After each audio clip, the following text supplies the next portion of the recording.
સાહેબ આ બપોરનો બનાવ છે, હજી સુધીમાં આપણે ત્યાં પહોંચી નથી શક્યા, ક્યાં ચૂક રહી ગઈ? ત્યાં પાણીનો પ્રવાહ જ એટલો હતો ને વચ્ચે બે જગ્યાએ મેં કીધું એમ ઓવરટોપિંગ હતું એટલે પહોંચી શકાય એવું હતું જ નહીં. આ બનાવ રહ્યો ને બહુ દુઃખદ છે, કેમ કે અમે આ વાતો સાંભળીએ ને લગભગ આપણે અહીં 6 કિલોમીટર આપણે આગળ ઉભા તોય આપણને એવો ડર લાગે, તો અહીંયા કેવો ડરનો માહોલ હશે. તો જોવા માટે તો અહીંયા કંકાવટી નામની નદી જે છે ને બે ફાંટા પડે છે, એક જમણી બાજુ જાય છે અને એક ડાબી બાજુ જાય છે, તો બંને વચ્ચે એમનો વાળો છે, ત્યાં એ લોકો 5 જણા છે. એરફોર્સ દ્વારા આપણને એરલિફ્ટ કરવાની પણ પરમિશન એમણે આપી દીધી છે ને, પણ ત્યાં અત્યારે વાદળોની સ્થિતિ અને આપ જાણો છો એમ અત્યારે વિઝિબિલિટીના પ્રશ્નને કારણે આપણે એમને એરલિફ્ટ કરી શકીએ એમ નથી. એનડીઆરએફની ટીમ આવી છે છતાં પણ આપણે અહીં અટકી જવું પડે છે, તો હવે આગળ શું સાહેબ? આપણે એનડીઆરએફની ટીમ કચ્છથી બોલી. નમસ્કાર મિત્રો, હળવદના ધબકાર પ્લેટફોર્મ પર આપ સૌનું હાર્દિક સ્વાગત છે. મિત્રો, હળવદ તાલુકાના માલણિયાદ ગામે એટલે કે માલણિયાદથી આગળ 3 કિલોમીટરની આજુબાજુમાં રણની નજીક 5 લોકો જ્યાં વાડી વિસ્તારમાં ફસાયા છે, જે વાડી વિસ્તારમાં જે છે તેની આજુબાજુમાં સતત પાણીનો પ્રવાહ વધતો જાય છે અને અમે પણ માલણિયાદ ગામે આવ્યા છીએ. આપ જોઈ શકો છો અત્યારે અમે ઊભા છીએ તે કોઈ ઓકળો નથી, પરંતુ નવા માલણિયાદથી જૂના માલણિયાદ જે જવાનો રસ્તો છે તે રસ્તામાં ઊભા છીએ અને આપણે ત્યાં પહોંચવાનો પ્રયત્ન કરશું. તો અમે જૂના માલણિયાદ ગામ પહોંચવાનો પ્રયત્ન કરી છીએ. અત્યારે એક મિત્ર મળી ગયા છે બોલેરો, અને તેની પાછળ અમે લટકાઈ અને આ જે ઓકળો હતો તે પસાર કરવાનો હતો. જોકે ઓકળો નથી, કારણ કે જોખમ પણ ન લઈ શકાય. ઓકળો નહોતો, પરંતુ અહીં વરસાદ જ એટલો છે એટલે કે રોડ ઉપર પાણી ભરાયા છે અને તેને અમે પસાર કરી રહ્યા છીએ. મિત્રો, તો નવા માલણિયાદથી જે જૂનો માલણિયાદ છે તેના વચ્ચે જે કેનાલ આવેલી છે, પુલ આવેલો છે, ત્યાં બધા સ્થગિત થયા છે, કારણ કે આગળ જવાય તેવું છે નહીં. ઓકરામાં કે આજુબાજુમાં નદીનું પાણી છે. અહીં લોકો, ગામ લોકો, ઘણા બધા લોકો આવ્યા છે, તેમજ અધિકારી પણ અહીં છે. આપણે તેમને પણ પ્રશ્ન કરશું. પ્રાંત સાહેબ આપણી સાથે છે. સાહેબ, કેટલા સમય પહેલાનો બનાવ છે? આ છે બપોરનો બનાવ છે. બપોરે આપણને ત્યાંથી ફોન આવ્યો હતો એ લોકોનો, એટલે આપણે એમનું લોકેશન મેળવવાનો પ્રયત્ન કર્યો. એટલે એમને લોકેશન શેર કરતા આવડતું નહોતું. પોલીસ મારફતે આપણે લોકેશન ટ્રેસ આઉટ કરાવતા એનું એક્યુરેટ લોકેશન મળી શક્યું નહોતું. પછી અત્યારે અહીંયા વચ્ચે જેમ તમે કીધું એમ અહીંયાથી આગળ જઈ શકાય એવું નથી, અને ઇવન અહીંયાથી પણ બંધ હતું. એટલે આપણી ફાયરની ટીમ બપોરે લગભગ 4 વાગ્યાની અહીંયા પહોંચી ગઈ હતી. ત્યાંથી રાહ જોતી હતી કે થોડું પાણી ઓછું થાય તો આપણે આગળ જઈ શકીએ. એટલે ત્યાં જે મંદિર પાસેનો પુલ છે ત્યાં પહોંચીને એમણે જોયું તો જે કંકાવટી નદીના જે બે ફાટા પડે છે એની વચ્ચે આ લોકો છે એ ફસાયેલા છે. સાહેબ, આ બપોરનો બનાવ છે, હજી સુધીમાં આપણે ત્યાં પહોંચી નથી શક્યા, ક્યાં ચૂક રહી ગઈ?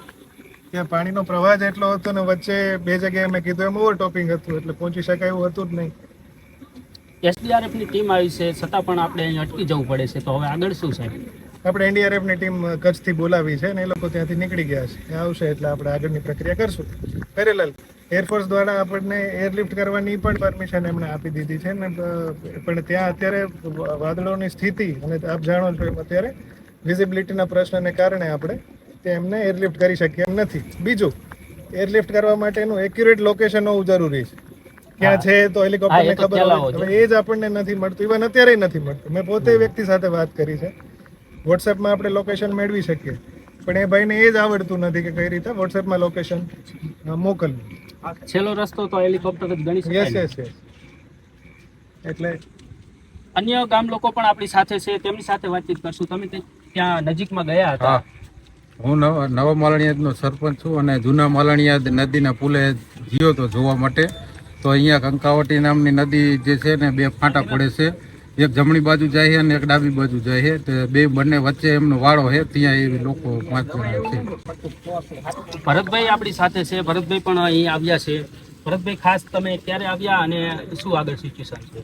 અમને 6 વાગ્યાની આજુબાજુ એ જૂના માળિયાદ ગામથી સરપંચનો ફોન આવ્યો કે આવી રીતે 5 થી 7 લોકો નદીના વચ્ચેના પ્રવાહમાં ફસાયેલા છે. ત્યારે અમે લોકો અમારી ટીમ સાથે સ્થળ ઉપર જવાનો પ્રયત્ન કર્યો, પણ સ્થળ ઉપર જઈ શકી તેવી પરિસ્થિતિ નથી, કેમ કે બે નદીના પ્રવાહની વચ્ચે જૂનું માલણિયાદ અને નવા માળિયાદ વચ્ચે જે પાણીનો પ્રવાહ છે એની વચ્ચે ટ્રેક્ટરથી પણ જવું હોય તો પણ ખતરો છે એવી પરિસ્થિતિ છે. એટલે હાલ અમે સ્થળ ઉપર પણ પહોંચી શકીએ તેવી નથી.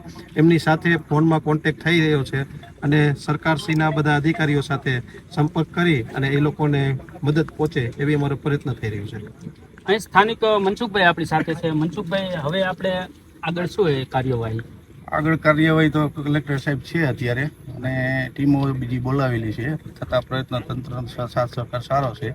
અને મને વિશ્વાસ છે કે ચોક્કસ આજે આપણે એમને રેસ્ક્યુ કરી અને લઈ આવશું. મનસુખભાઈ, વરસાદ અત્યારે પણ ચાલુ છે અને માની લો કે રાત્રિનો સમય જો કે આગાહી પણ છે અને વરસાદ વધે તો ત્યાં શું પરિસ્થિતિ થાય કેમ છે? વરસાદ જો વધે અને ત્યાં ટાઈમસર કદાચ ન પહોંચી શકાય તો વરસાદ વધે તો અકસ્માત બનવાની શક્યતા પૂરી થઈ શકે. ત્યાંથી સામે રણમાંથી પણ કંઈક પાણીનો તકો આ લાગ્યો રણની અંદર કચ્છનું નાનું રણ પૂરેપૂરું ભરી ગયેલું છે અને બે કાંઠે જે નદી આવે છે એટલે પાણી બ્રેક કરે છે, એટલે જેથી કરીને શું એ પાણી વિસ્તારમાં ફેલાય છે, જે એના કારણે ખતરો કહી શકાય. તો મિત્રો, આપણે સાંભળ્યું એ પ્રમાણે ત્યાં જવાનો હાલ કોઈ સ્કોપ છે નહીં અને હેલિકોપ્ટરની વ્યવસ્થા તે પણ પ્રાંત સાહેબ દ્વારા વાત કરવામાં આવી, પરંતુ આ વાતાવરણને લઈને તે પણ શક્ય નથી. હાલ તો જે લોકો ફસાયા છે તે એ જ હવાલે એમને ભગવાન હવાલે કહી શકાય. એ જ પરિસ્થિતિમાં હાલ છોડી અને ગામ લોકો અને બધાય માલણિયાદ, નવું માલણિયાદ બંને વચ્ચે હાલ ઊભા છે. ઠાકોર સેનાના યુવાનો પણ અહીં સ્થળ પર પહોંચ્યા છે, એટલે કે નવા અને જૂના માલણિયાદ ગામે જ્યાં વચ્ચે અટકી પડ્યા છે બધા, ત્યાં પહોંચ્યા છે. તેમની સાથે પણ વાતચીત કરશું. આપ કેટલા લોકો આવ્યા છો?